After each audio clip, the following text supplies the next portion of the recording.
दोस्तों, मेरा नाम है अजीत। आप सब देख रहे हैं हिडन फैक्ट 2025। यूपीआई को लेकर सरकार ने जारी किया नया गाइडलाइंस। इतना मतलब अमाउंट से अधिक का पेमेंट अगर आप ट्रांसफ़र करते हैं तो लगेगा टैक्स। इतना से अधिक आप पैसा भेजेंगे तो लगेगा टैक्स। जी हाँ दोस्तों, इस वीडियो के बारे में बात करेंगे। मिलते हैं। अगर आप हमारे चैनल पर पहली बार आए तो प्लीज़ लाइक सब्सक्राइब शेयर करिएगा। तो बिना कुछ देरी करते हुए चलिए शुरू करते हैं। UPI new rules. सरकार और एनपीसीआई ने यूपीआई को बढ़ते इस्तेमाल को देखते हुए नई गाइडलाइंस जारी की है। सब कुछ मामलों में 1000 से अधिक के ऑनलाइन भुगतान पर टैक्स लग सकता है।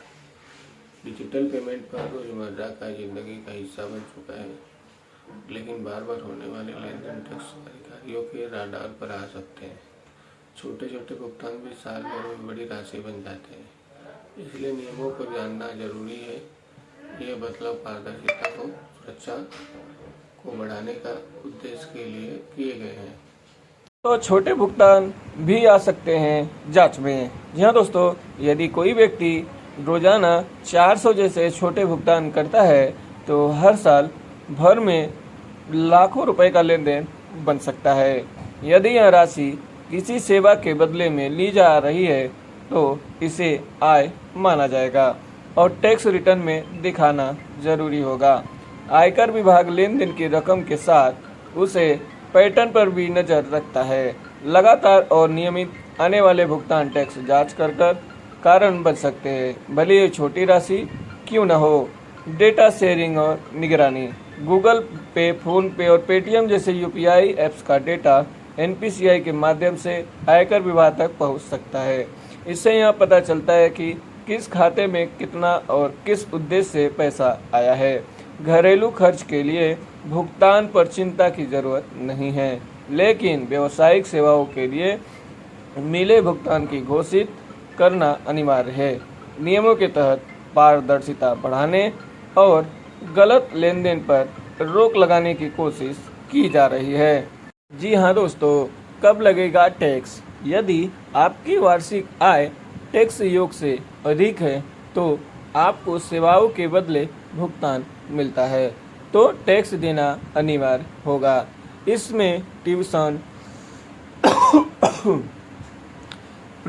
फ्रीलांसिंग, ऑनलाइन और काउंसलिंग, डिजाइनिंग जैसी सेवाएं शामिल हैं।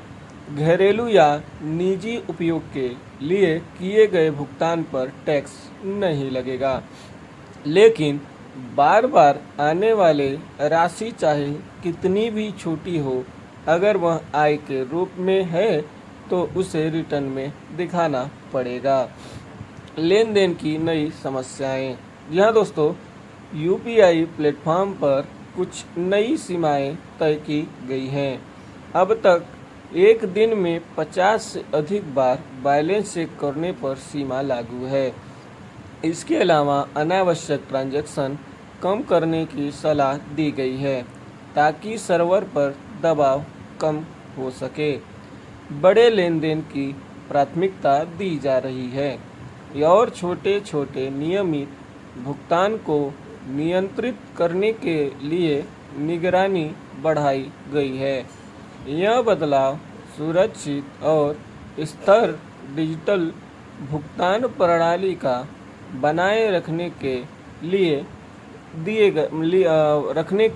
किए गए हैं।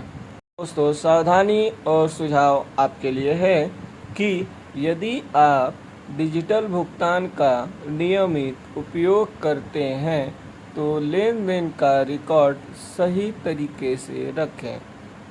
अनावश्यक या बार बार के ट्रांजैक्शन से बचें और सेवाओं के बदले मिले भुगतान को रिटर्न में शामिल करें।